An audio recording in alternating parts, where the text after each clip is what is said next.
Are you aware of the recent proposed cuts to federal housing aid? The White House's budget plan seeks to dramatically reduce rental assistance, which affects millions of Americans.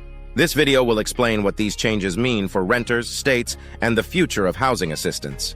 The White House plans to cut Housing and Urban Development (HUD) rental aid by about 40%. This funding will be turned over to states to establish their own rental assistance programs.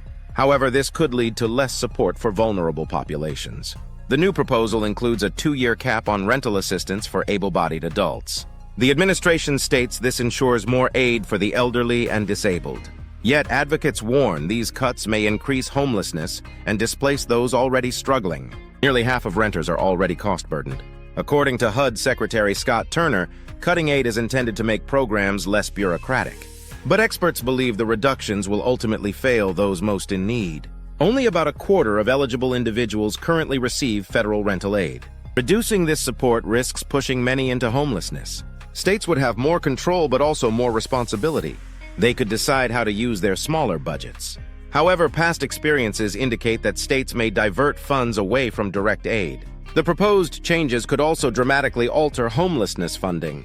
A 12% reduction in HUD funding for homelessness means fewer resources for local assistance organizations. Local advocates argue that homelessness requires tailored solutions, which only local organizations can provide effectively. The consequences of these cuts reach beyond housing. For instance, families losing rental aid could struggle to afford health care. This may lead to an increase in emergency room visits. Children may suffer if forced to share cramped living spaces, hampering their education and overall well-being.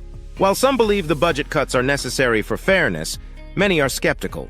There is growing concern about the impact of shrinking funds designated for affordable housing development. How can new homes be built if funding for supportive programs is cut?